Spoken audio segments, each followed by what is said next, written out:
Assalamualaikum warahmatullahi wabarakatuh. Selamat pagi anak-anak. Baiklah, kita akan lanjut ya ke tema 2 subtema 1 pembelajaran keempat tetap dengan Ibu Ocha. Oke, kita langsung ya. Menjaga kerukunan di lingkungan tempat tinggal kita merupakan tugas setiap warga ya.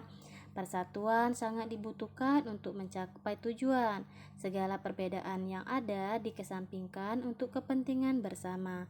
Terkadang perbedaan yang dimiliki oleh suatu kelompok dapat memperkaya keputusan yang diambil. Menjelang proklamasi kemerdekaan Indonesia, terdapat beberapa peristiwa penting yang perlu kita ketahui. Di antaranya sebagai berikut. Tanggal 9 Agustus 1945, Insinyur Soekarno, Muhammad Hatta, dan Dr. Rajiman Weddiodiningrat pergi ke Dalat, Saigon untuk bertemu dengan Marskal Terauchi, Panglima Besar Tentara Jepang di Asia Tenggara.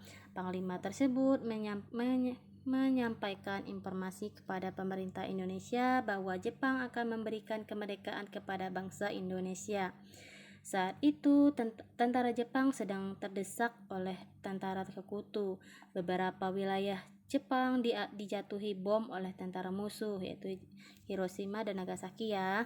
Untuk menarik simpati rakyat Indonesia, Jepang memutuskan untuk menghadiahkan kemerdekaan. Pertemuan antara Panglima Jepang dan pemerintahan Indonesia memicu pertentangan di dalam negeri. Terjadilah perbedaan pendapat antara tokoh golongan tua dan golongan muda. Golongan muda tidak ingin kemerdekaan Indonesia diatur oleh Jepang. Mereka menginginkan proses kemerdekaan Indonesia disiapkan oleh bangsa Indonesia tanpa ada campur tangan asing ya. Nah, berdasarkan bacaan tersebut ya, kita dapat mencari peta pikirannya seperti tadi ya. Ingat apa itu tentang peristiwanya. Berarti dapat kita buat pertanyaan itu apa peristiwa terjadi dalam bacaan tersebut. Itu ya, pertemuan antara Panglima Jepang dengan pemerintahan Indonesia.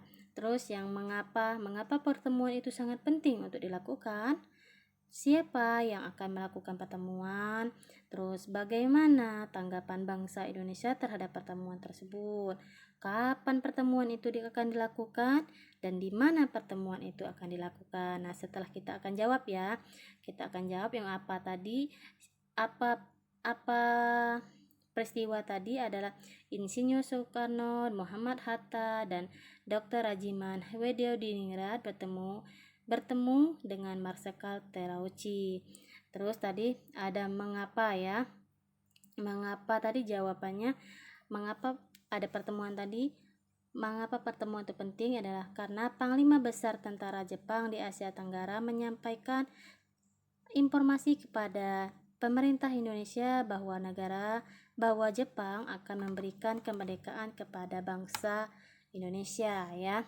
Terus tadi siapa yang akan bertemu tadi? Siapa ya?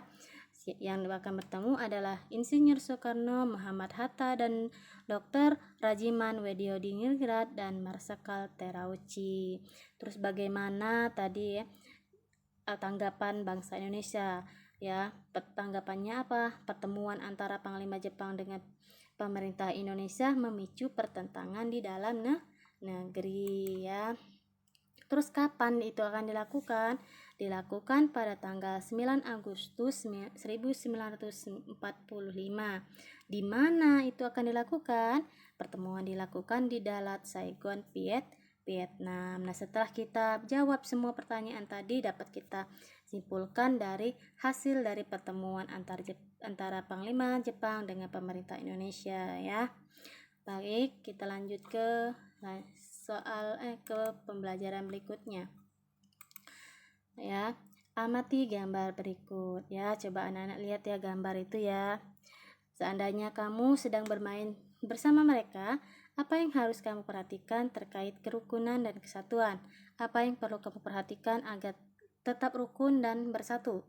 Ya, tetap bermain dengan gembira tanpa membeda-bedakan perbedaan yang ada.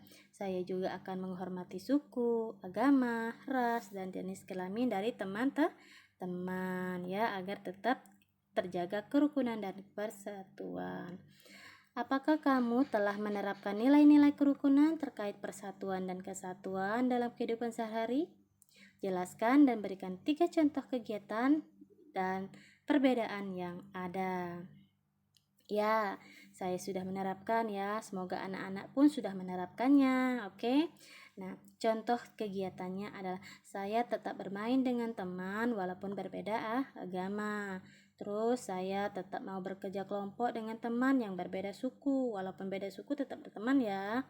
Saya ikut gotong royong membersihkan kampung saat liburan. Itu contoh-contoh kegiatannya ya. Apa manfaat yang kamu peroleh dari nilai-nilai tersebut? Tuliskan 3 manfaat yang kamu rasakan. Oke, manfaatnya apa saja?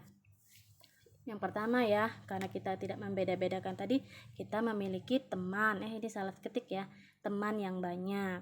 Yang kedua, hidup di lingkungan yang sosial yang baik ya, karena tidak ada perbedaan, tidak membeda-bedakan, jadi hidup di lingkungan sosialnya sangat baik ya, saling toleransi. Terus ada rasa persatuan dan kesatuan di sekitarku semakin kuat. Dengan persatuan kesatuan semakin kuat itu sekitarnya apa? Semakin nyaman, damai ya untuk ditinggali ya. Oke. Jadi bekerja sama dapat mempermudah pekerjaan. Tujuan mulia tercapai karena persatuan ya. Itu adalah pembelajaran kita hari ini ya. Semoga anak-anak memang sudah menerapkan di kehidupannya sehari-hari. Thanks for watching. See you next video. Jangan lupa untuk di subscribe, like, share, dan komen ya.